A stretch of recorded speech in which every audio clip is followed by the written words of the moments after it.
From by North Korean officials, possibly. No, from experts like in the United States. Well, experts said that North Korea would have a nuclear bomb in Did you read any of those? Did you read any of those express for that? I can bring up that evidence. Can your one hour bring up that evidence? Sure, if he wants to. Interesting. All right. So let's move on to talk about. You said that sanctions have been put on North Korea, correct? Yeah. Okay, and you said that all our evidence about how they'll obtain a nuclear weapon was before the sanctions. Yes, I believe the sanctions, the recent amount of sanctions put in by the United Nations was February 20th. Okay, now isn't it true that we read a carbon 1AC from this month that they'll have the nuclear weapon in 2016? I think it was from a couple months earlier than this month, but if it was this month, then I was mistaken in that. All right, cool. Just make sure. Yeah. All right, so let's move down and talk about now your satellite evidence. Can I take a look at that evidence, please? Yeah, I'll grab both those cards. All right. Now, is our contention that North Korea has the capability to shoot a nuclear missile and they have all the satellites ready now, or that they will? No, but North Korea has proven that they don't have any they have even less capability of building a satellite than they do of building an LCM. And is it possible for them to improve that technology as they're improving their missile technology? Well, obviously, sure, yes. All right, thank you. No further questions.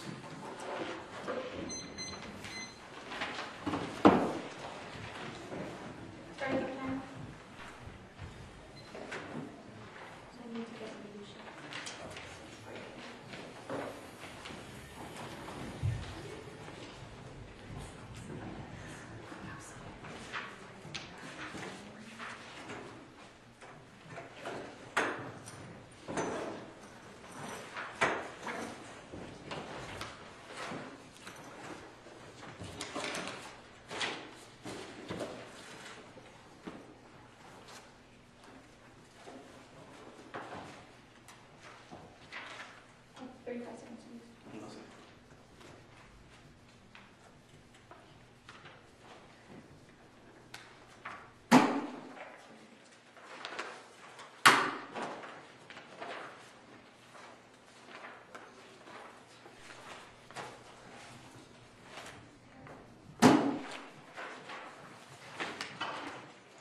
Ready? There we go. In this speech, we're going to be looking at a few things. We're going to be looking at how the affirmative team causes a war scenario between North Korea and South Korea and how this would devastate millions of lives. And we're going to be looking at how their missile defense is, they're broadcasting to the world that it's effective, and how it will encourage other delivery methods, and how what the affirmative team said in that last speech is completely wrong. We're going to be looking, actually, first, before we do that, at the solvency of Japan agreement, as well as South Korea. He actually didn't respond to the specific analysis that I made, is that Japan as well as North Korea, or excuse me, Japan as well as South Korea would have to agree to the United States to use their drones over their waters, and they didn't respond to the point that they have a 12-mile radius. South Korea and Japan have a 12-mile radius outside of their borders that is their waters. The waters belong to Japan. Now, looking at the disadvantage here, looking at the disadvantages. Now, there were two, and he had actually a lot of responses. Now, I'll be looking at the disadvantage that of alternate means first. It's actually just like if you had a cookie jar with 3 lids, and if you had a hidden lock on one lid, and you put a whole bunch of locks on that one lid, it would disincentivize the child who's trying to access the cookies for getting that lid, even though there's a hidden lock, even though there's an effective defense right now. What's going to happen is the affirmative team is going to disincentivize that so much that they're going to try one of the other lids as well. Looking at actually the specific arguments, the poor philosophy, the no capability that we have the tracking.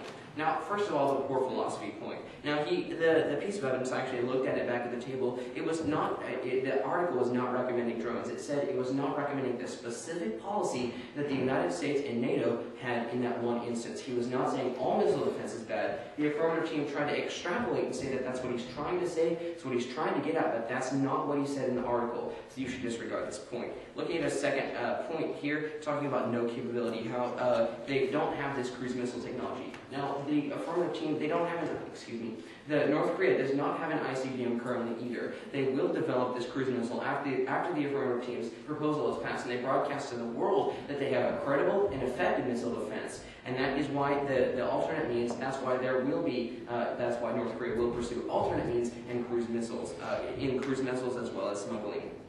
Now, looking at the point about how we have tracking, we can track cruise missiles. That wasn't my point over this. The evidence specifically said, from the negative team, the evidence specifically said that it's worse, cruise missiles are worse for one reason. That's that we can't detect who launched them. Because if we put them out in international waters, if we have a submarine, if a submarine just launches a nuclear weapon in the middle of international waters, we don't know which submarine that is. For example, the movie Crimson Tide, it's an example of an American submarine that goes into the international waters and is about to shoot a nuclear weapon. There's a lot of conflict and stuff, but we'll not go into that. But essentially what happens is that we don't know what country the sub belongs to when they launch the nuclear weapon.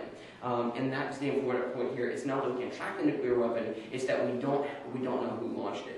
Now, that's what the piece of evidence was trying to get at here. Now, looking at the smuggling point. Now, they said that it was illogical. We should defend against threats. Now, actually, what the evidence the affirmative team quoted was actually from quoting and talking about a specific proposal. It was talking about a specific system. It wasn't talking about all systems here.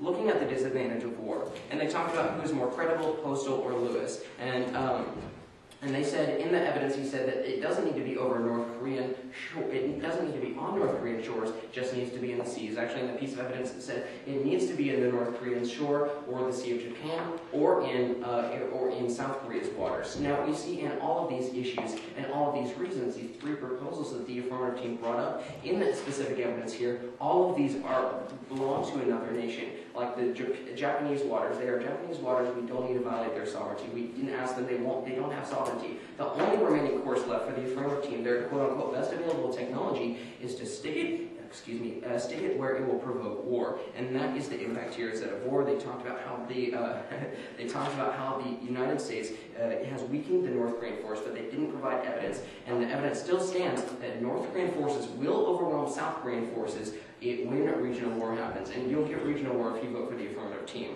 And we see throughout the speech and throughout the round that number one, we have a credible missile defense right now. Number two, that the United States, if the United States enacts this plan, we discourage the means of ICBMs, which is easy to detect, and we can assign it to a nation. And we're going to see that it impacts death because we can't detect the nation, and they will. A nuclear bomb will strike the United States under affirmative ballot, as well as causing regional war. Thank you very much.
2 minutes used.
Three minutes used.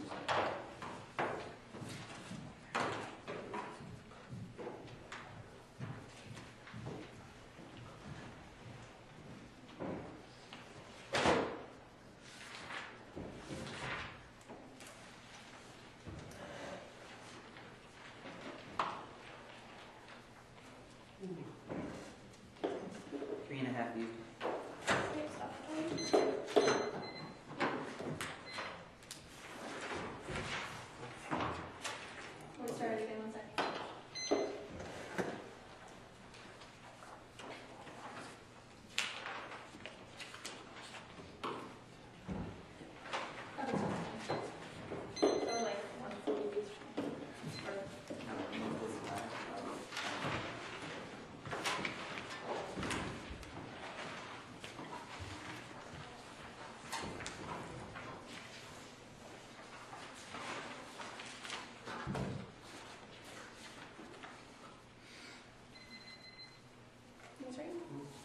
You ready, sir? We can. All right, let's start off with the cost disadvantage that Jake brought up in his speech. That was a wasted dollar. They have a couple different responses. The first one is that of total funding. Now, the number that we gave in our mandate, that of $500 million per year, that brings into account all of the maintenance that would actually be needed for fueling, for building, and all of that total funding. So that is the total number. There's not additional costs. My second response is that they're not always in the air. Now, let me read a quick response from George Lewis, PhD. He said the system would not have to operate continuously, as satellites would be used to determine when an ICBM is being prepared, unquote. So actually, we don't need constant fueling for drones being in the air for 4 years continually. They would just be sitting in a base, waiting until an ICBM is actually being prepared. Then they would patrol outside the borders of North Korea. So we don't have all of those additional costs. Let's move down to their impacts. First, they said that there would be an increase in taxes. I respond that you should compare this with a possible nuclear strike upon a state such as New York. So compare the money that we use for our plan, $500 million per year, with what our economy would be after a nuclear strike. Now let's move into the other disadvantages. The first one was that of other means. Actually, I'd like to point out the first solvency point. I responded to that right now, that our evidence, the only evidence in the round so far on this point, said that international airspace is the Sea of Japan. So neither country actually controls it. It's international airspace. Evidence is on our side. Disadvantage one, other means. Now they said that our evidence recommended a specific policy, or that NATO rather. The author didn't want NATO's policy in place. What the United States and NATO were saying is that we should have a functional missile defense. And whether that's boost-based or mid-course, the author was discouraging any functional missile defense because he thought that it would push towards something else.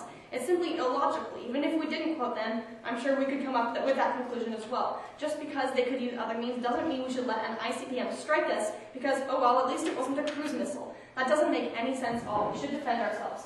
Secondly, they actually don't have the capability to create cruise missiles, not even in the future. That's what our evidence said. So their speculation that they might be able to do it in the future is also false. Secondly, our evidence actually said that we can track these cruise missiles. It said the main problem is we can't track them. Our evidence, the only evidence, said that we can. Second disadvantage, declaration of war. I'd like to point out that they dropped the smuggling argument, so North Korea obviously wouldn't be smuggling nuclear weapons in. Second disadvantage is that of declaration of war. Two responses. First of all, the evidence on the affirmative says that we have international airspace, so we wouldn't be violating South Korea's airspace, wouldn't be violating Japan's airspace, it's international. And then secondly, North Korea's conventional army is actually weakening, which is what Roman's piece of evidence that he actually brought up said, that their conventional army is not what it used to be, so they could not attack South Korea in that aspect. And third, Lewis and Postal, quoting them directly, they said that our system would be able to operate outside of North Korea, not in their airspace. Now let's actually move down to the issue of North Korea and the responses that Jake brought up. First of all, that of past threats. Fortunately for us, they have not had the capability in the past. In fact, we quoted the Secretary of Defense in 2001 when he said that they will have that capability in 2016. So there hasn't been the reality that we have right now where they actually will be gaining the capability in a couple of years. Secondly, he said that of a function, they don't have a functional satellite. And third, that of the accuracy of their bomb. I'd like to pull those both together in two responses. First of all, operations versus the facts. My 1AC evidence actually said that it was a functional satellite test. The satellite test that they conducted was actually successful, so they do have that capability. But secondly, they're improving. Let's look at a piece of evidence really quick. This is from Huffington Post, December 2012. They said, quote, sending a satellite into orbit requires much of the same technology as firing an ICBM, unquote. So actually, if they get the ICBM, they would also have the satellite. Move down to the fourth point, that they're not suicidal. In fact, North Korea is completely irrational. According to Stephen Metz, a PhD in political science, quote, unlike Iran, there's little indication that the North Korean regime can be placated by realistic diplomatic measures, unquote. So that does label them as irrational. They act on their own means. Fourth response, fifth, was that the sanctions would slow the economy. Actually, they take dollars out of the economy for their own system, so they don't really care about the economy. I'll move down to mid-course. Actually, the Pentagon disagrees with them as well. They admit that it doesn't work. In fact, from their reports in 2013, it said, 2007, GMD has demonstrated limited capability against a simple foreign threat. Copy and paste that, 2008, 2009, 2010, 2011, and actually they say the same exact thing. 2011, GMD has demonstrated a limited capability against a simple threat, so the Pentagon and themselves disagreed. And again, from actually someone who was testing nuclear missiles in the past, quote, Coyle said that in his opinion, the public statements made by Pentagon officials have often been at variance with the facts at hand. The missile defense program has made claims that have not been demonstrated through realistic testing. So to go for a system that has been tested versus one that doesn't work, we'd ask for an affirmative ballot. Thank you very much.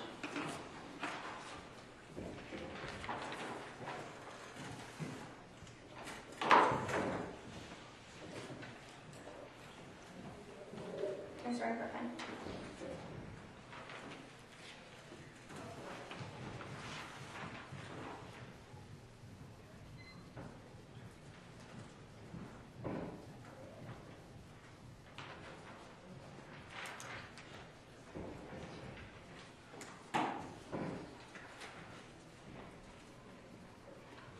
You guys use 110 for the 1C, right? Right? Okay, good. Just make sure.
Thank you. I'm sorry, 230 views.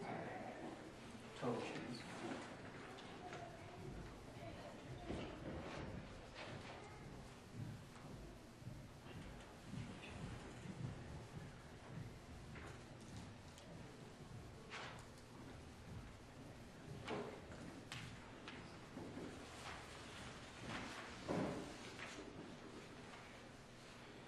Two weeks remaining.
seconds.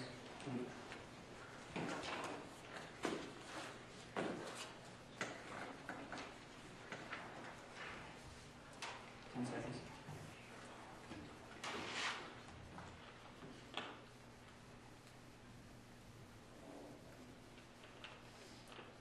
Prep time start.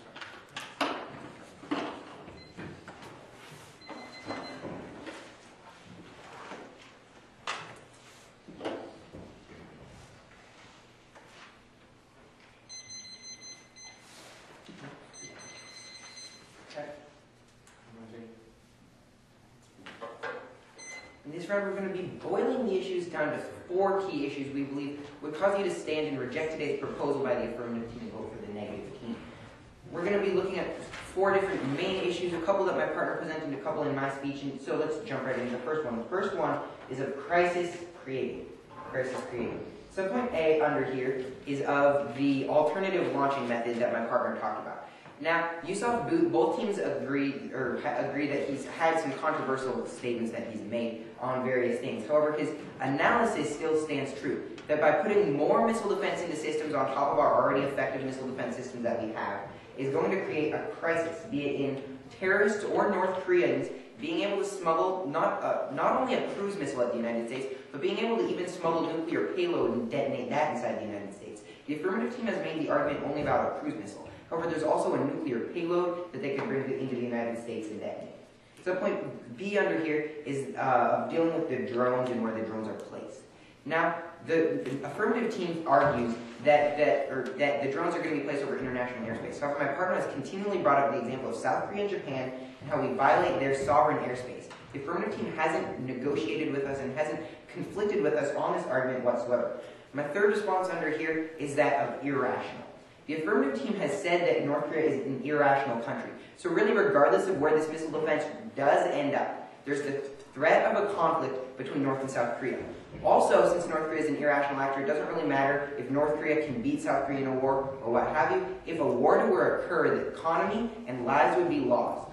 Basically, when you look at it, the affirmative team presents you a plan where in the current system there's a possibility of a nuclear weapon that would be shot down anyways by the United States. However, if you vote for the affirmative team, there's the risk of a nuclear war, a nuclear payload being able to be smuggled into the United States and of war occurring in the Korean Peninsula. So let's move to my second voting issue. My second voting issue is of the costs.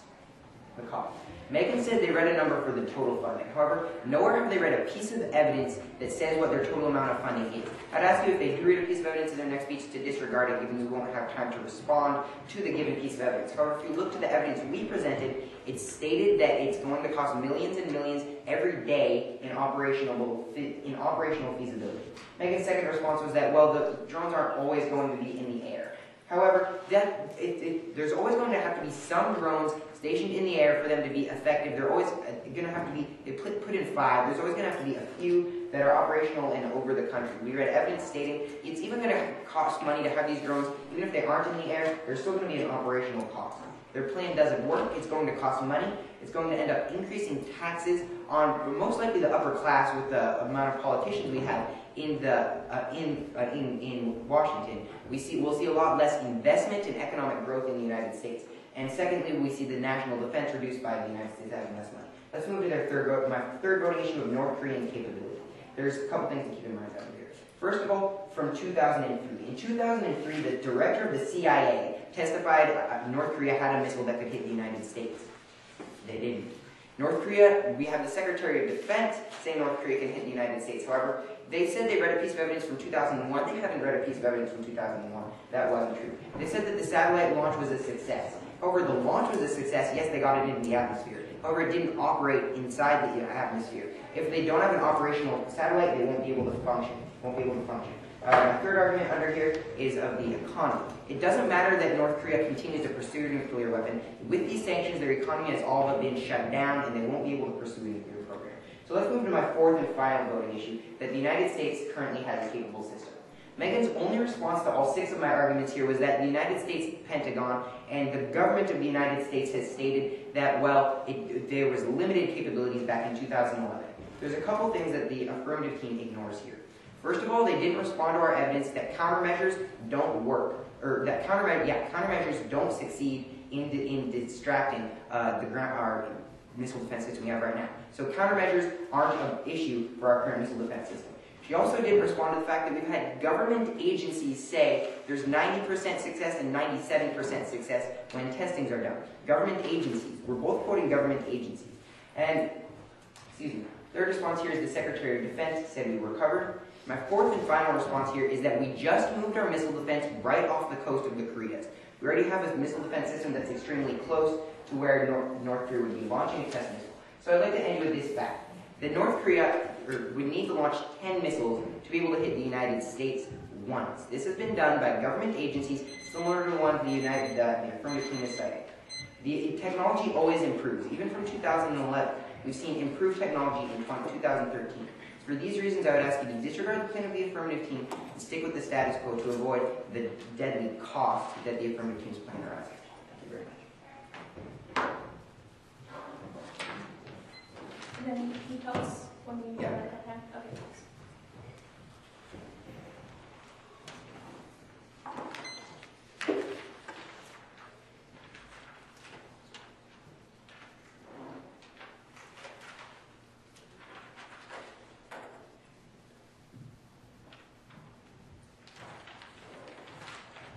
One minute remaining.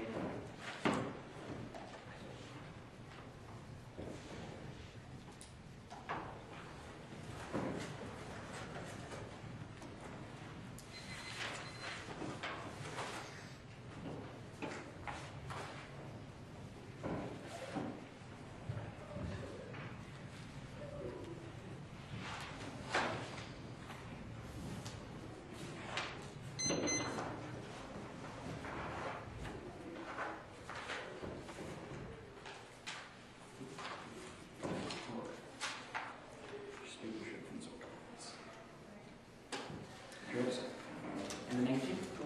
Alright. The devastation caused by a nuclear weapon would be substantial. If this nuclear weapon were to hit in a populated area, not only would countless lives be lost, but the economy would actually be hurt, which is one of the disadvantages of the negative team. One of their main disadvantages is that the economy could be hurt by our plan. But look at the weighing here, as my partner said.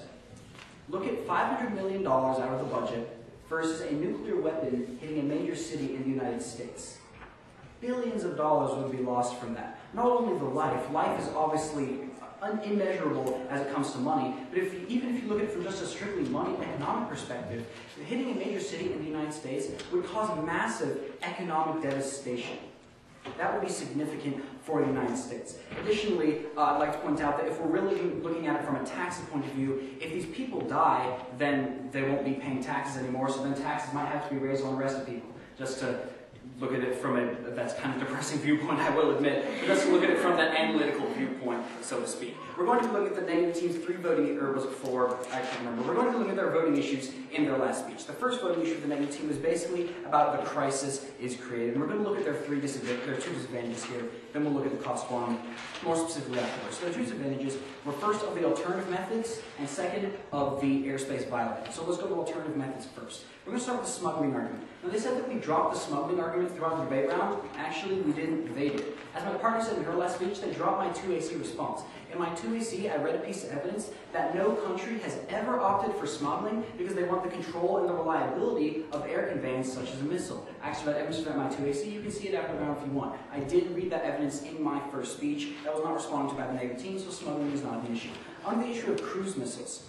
Now, basically, all they came up and said in the last speech was that Yusuf Bush said that any missile defense would cause cruise missiles. This completely ignores the argument that I made and my partner pulled through that North Korea technologically will never be able to get a cruise missile. I actually read evidence that in the near future, every technological option that would allow North Korea to pose a threat to the United States involves missiles that are so large they must be launched from fixed launch sites. I believe that's a direct quote from the evidence because I've read it so many times.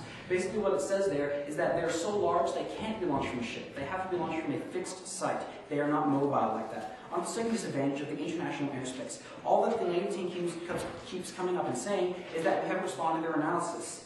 Yes, we have. I'm not sure about how the numbers work or anything, but we actually read evidence. I'd like to point out, as I said in cross-examination, this evidence is from their source. Their source saying that drones would constitute an act of war over the airspace. That source actually said in an article, as I read my 2AC, airborne boost phase interceptor systems could defend against North Korean ICBM threats from international airspace over the Sea of Japan. There he said it from the negative team's own source, international airspace. We're not violating anybody's country, anybody's sovereignty with our plan. The negative team has not provided you with a single piece of evidence that that is false. The second argument here was that, well, North Korea would interpret it as conflict anyways because they're irrational. While I agree they're irrational, the fact is that they will have no legal standing after the affirmative team's plan. If we really did violate their sovereignty, they would have a legal standing to be at war with the United States. But if we don't do that, there's no legal standing, there's no act of war, this simply isn't an issue.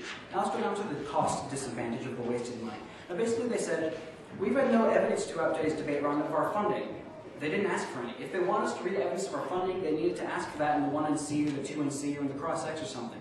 If they don't ask us to read evidence until the 2NR and then tell us that we can't read the evidence, that doesn't really make any sense. I'm not sure how that applies. Basically, we said in the 1AC, it costs $500 million a year. That number itself was never really contested that much by the negative team. Additionally, as my partner said, the drones do not always have to be in the air. They only have to go out basically outside the borders of North Korea when we see with our satellites and ICBM is being crept. So that simply means that they're not always operating.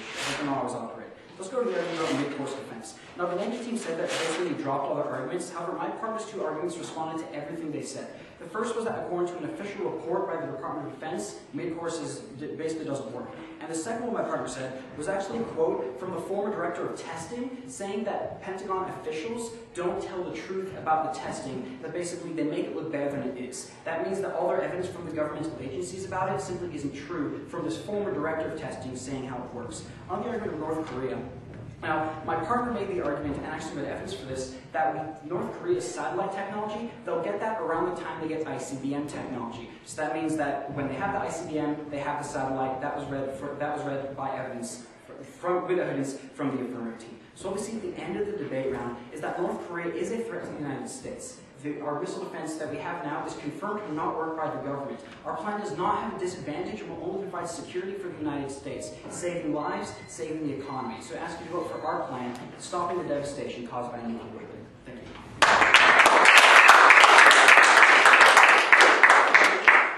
Good job, Mike.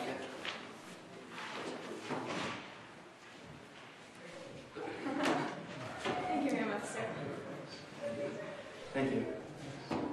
Thank you so much for doing it. Thank you, Mr. Ruki. Can you get a picture? Sure.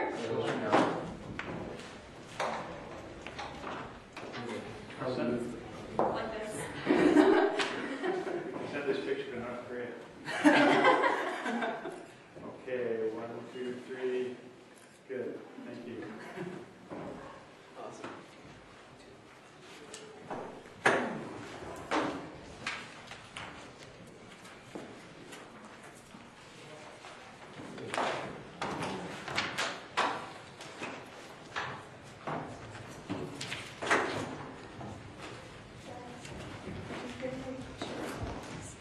Oh no, I didn't start the recording. No, just kidding.